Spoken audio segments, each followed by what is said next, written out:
Hi all, ಪಾನಿಪುರಿಗೆ ಅಥವಾ ಮಸಾಲೆ ಪುರಿಗೆ ಪುರಿನ ಮನೇಲೇ ಹೇಗೆ ಮಾಡೋದು ಅಂತ ನೋಡೋಣ ಬನ್ನಿ.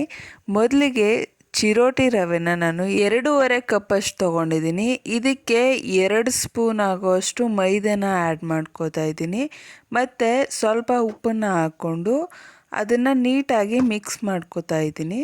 ನಾರ್ಮಲ್ ವಾಟರ್ನ ಹಾಕಿ ಸ್ವಲ್ಪ ಸಾಫ್ಟಾಗಿ ಇದನ್ನು ಕಲಿಸ್ಕೋಬೇಕಾಗುತ್ತೆ. ಯಾಕಂದರೆ ರವೆ ಸ್ವಲ್ಪ ಗಟ್ಟಿಯಾಗೋ ಚಾನ್ಸಸ್ ಇರುತ್ತೆ, ಹಾಗಾಗಿ ಸ್ವಲ್ಪ ಸಾಫ್ಟಾಗಿ ಕಲಿಸ್ಕೊಳ್ಳಿ ಇದೆಲ್ಲ ಕಲಿಸ್ಕೊಂಡಾದ್ಮೇಲೆ ಸ್ವಲ್ಪ ಎಣ್ಣೆನ ಹಾಕಿ ಒಂದು 10 ನಿಮಿಷ ಇದನ್ನು ನೆನೆಯಕ್ಕೆ ಬಿಟ್ಬಿಡಬೇಕು.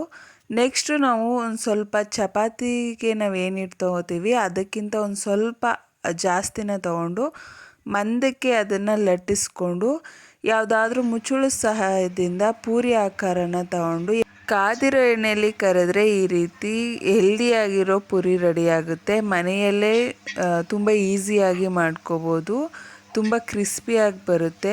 ನಮಗೆ ಯಾವ ಸೈಜಲ್ಲಿ ಬೇಕೋ ಆ ಸೈಜಲ್ಲಿ ನಾವು ಈ ರೀತಿ ಪುರಿನ ರೆಡಿ ಮಾಡ್ಕೋಬೋದು. ತುಂಬ ಕ್ರಿಸ್ಪಿಯಾಗಿ ಬರುತ್ತೆ.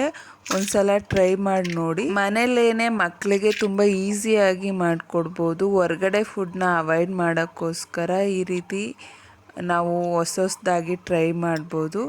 ಈ ರೀತಿ ಪುಟ್ ಪಾನಿಪುರಿನೂ ಕೂಡ ಮಾಡ್ಬೋದು ಮಕ್ಕಳಿಗೋಸ್ಕರ. Thanks for watching.